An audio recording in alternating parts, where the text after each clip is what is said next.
வணக்கம். வாங்க கிளிநொச்சி கிச்சனுக்கு. எல்லோரும் எப்படி இருக்கிறீங்க? இன்றைக்கி நாங்கள் மரக்கறி சாப்பாட்டுக்குரிய பிரட்டல் ஒன்று தான் செய்ய போகிறோம்.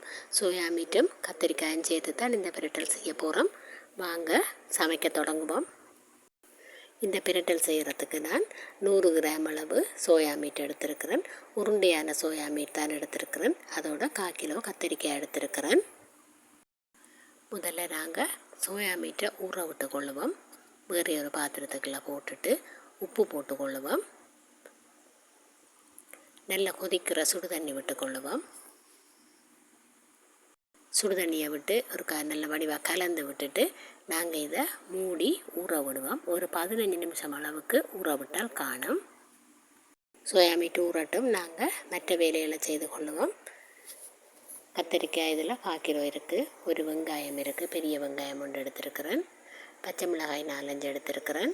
ஒரு சின்ன துண்டு இஞ்சியும் எடுத்திருக்கிறேன். ஒரு முழுதான உள்ளி ஒன்றும் உடைச்சி எடுத்திருக்கிறேன்.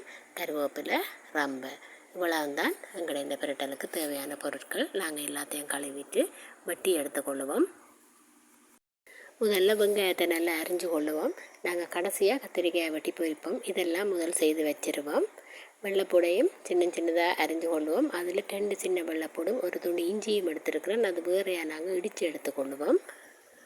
வெள்ளைப்பூடை மெல்லிசாக வெட்டி கொள்ளுவோம். வளமையாக நான் தோலோடு இடித்து தான் போடுறது. இந்த கறிக்கு நாங்கள் இப்படி சின்னதாக வெட்டி போட்டு போடுவோம். பச்சை மிளகாயை கீறி எடுத்துக்கொள்ளுவோம்.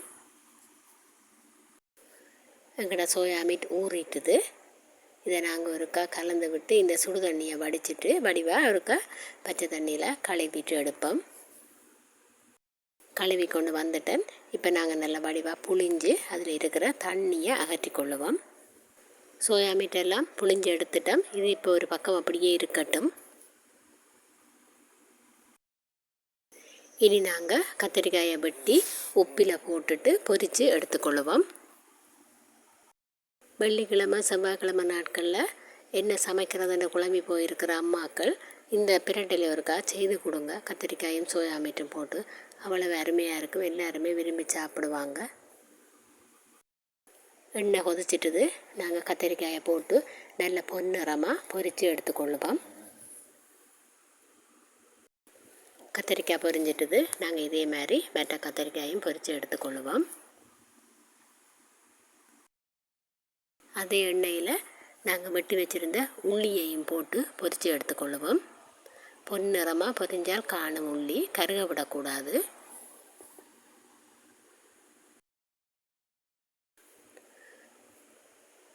உள்ளி பொரிஞ்சிட்டுது. நாங்கள் எடுத்துருவோம்.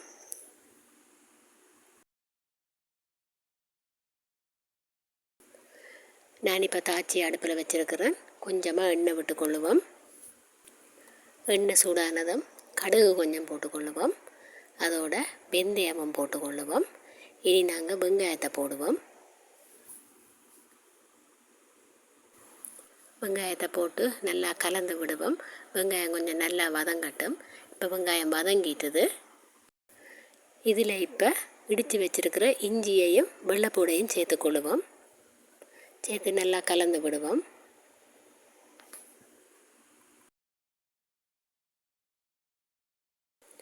இப்போ பச்சை மிளகாயை போட்டுக்கொள்ளுவோம். அதோட கருவேப்பிலையும் போடுவோம். ரம்பையும் போட்டுக்கொள்ளுவோம். எல்லாத்தையும் கலந்து விடுவோம். வதங்கட்டும்.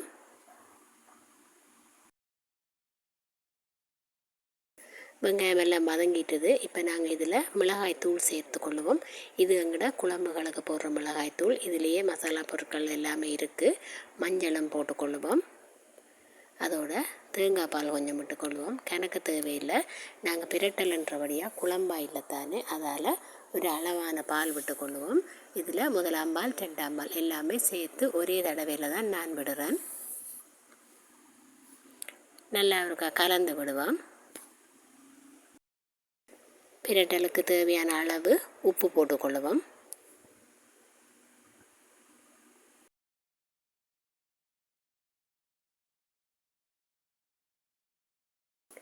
எல்லாம் நல்லா இருக்கா கலந்து விட்டதுக்கு பிறகு நாங்கள் தேவையான அளவு புளி விட்டுக்கொள்ளுவோம்.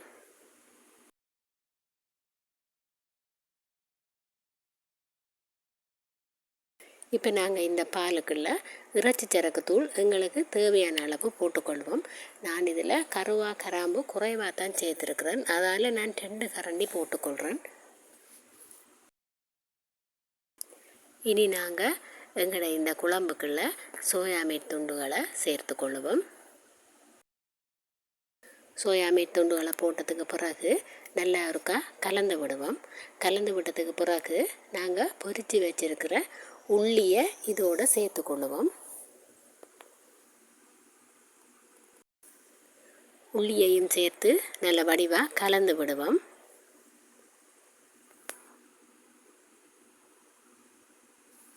கலந்து விட்டுட்டு ஒரு 2 நிமிஷம் போல் நாங்கள் அப்படியே மூடி வைப்போம். 2 நிமிஷத்துக்கு பிறகு நாங்கள் திறந்து பார்ப்போம். இப்போ சோயா மீட்டெல்லாம் நல்லா அவிஞ்சிட்டுது.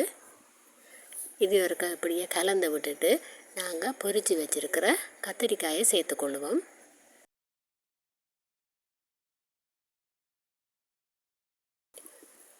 கத்திரிக்காயெல்லாம் சேர்த்ததுக்கு பிறகு நாங்கள் இதை நல்லா கலந்து விட வேணும். கொஞ்சம் நேரம் இந்த கத்திரிக்காயோட சுவை சோயா மீட்டில் சேர வேணும். அந்த மாதிரி நாங்கள் இதை கலந்து விட வேணும்.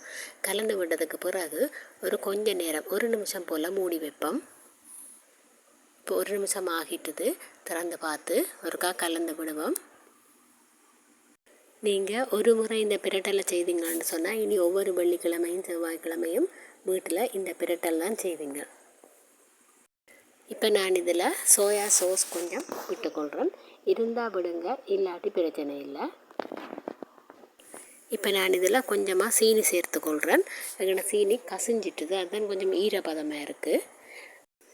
சீனியும் சேர்த்து நல்ல வடிவாக கலந்து விடுவோம். கலந்து விட்டதுக்கு பிறகு அடுப்பை நல்லா குறைச்சிட்டு கொஞ்சம் நேரம் மூடி வைப்போம். இப்போ எங்களோட சோயா மீட் கத்திரிக்காய் பிரட்டல் தயாராகிட்டுது. இனி நாங்கள் எங்களை கறியை இறக்கிடுவோம். இப்போ தான் நீங்கள் எங்கள் சேனலை முதல் தடவையாக பார்க்குறீங்கன்னு சொன்னால் தயவுசெய்து சேனலை சப்ஸ்கிரைப் பண்ணி சப்போர்ட் பண்ணுங்கள். எங்களோட பிரட்டல் தயாராகிட்டுது. நாங்கள் இனி இறக்குவோம். எங்களோட சுவையான பிரட்டல் தயாராகிட்டுது. பிடிச்சிருந்தால் லைக் பண்ணுங்கள், கமெண்ட் பண்ணுங்கள். கிளிநொச்சி கிச்சனுக்கு சப்ஸ்கிரைப் பண்ணுங்கள். மிக்க நன்றி. வணக்கம்.